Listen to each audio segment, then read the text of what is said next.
Thank you, Jerry. First of all, I want to say thanks to Rich and Madeline for inviting me to help and chair this group.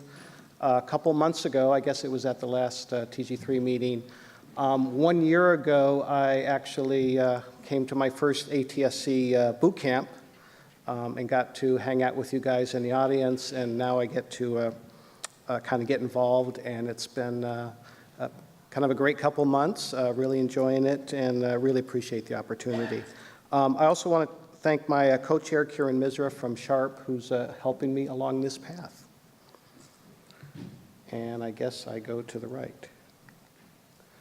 So we started fairly recently. In fact, you heard from the security group that they're fairly new. We're newer than they are, so we're trying to play catch up pretty quick.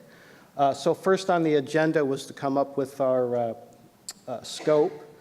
The TG3 S34-5 group is focused on overall accessibility to develop standards and documents, but most specifically, first on the agenda is closed captioning.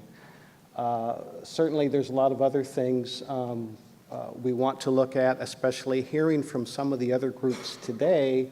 I do see a lot of potential. I'm very excited about what Jim and the S34-2 is doing with audio.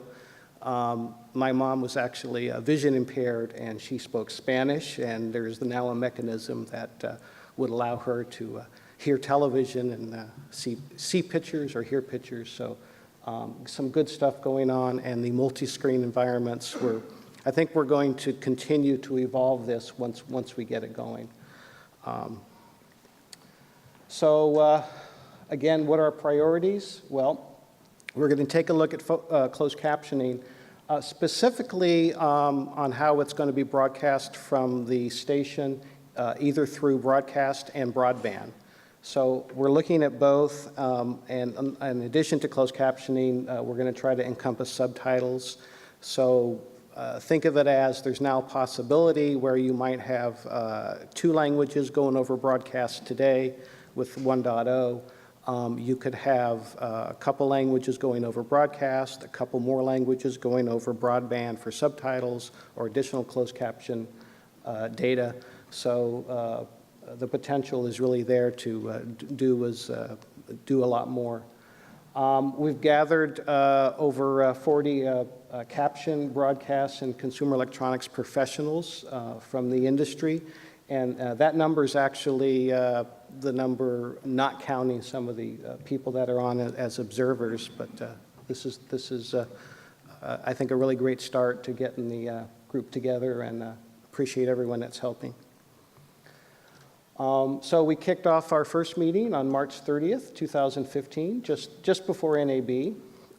The first focus after putting together our scope is to look at go back to the S31 requirements that were put together by Skip and his gang, and we're kind of picking the ones out that are relevant to closed captioning. Turns out it's a much larger list than I thought it was, and then we're going to embellish this with some specific caption requirements to put together an overall requirements document.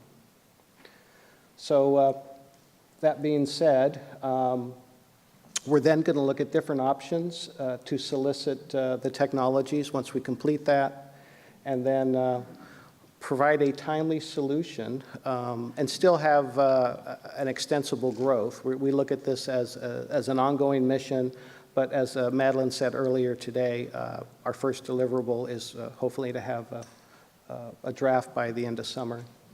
And also, we're going to be working closely with some of the other groups, certainly transport, also in the physical layer, and then other groups within S34.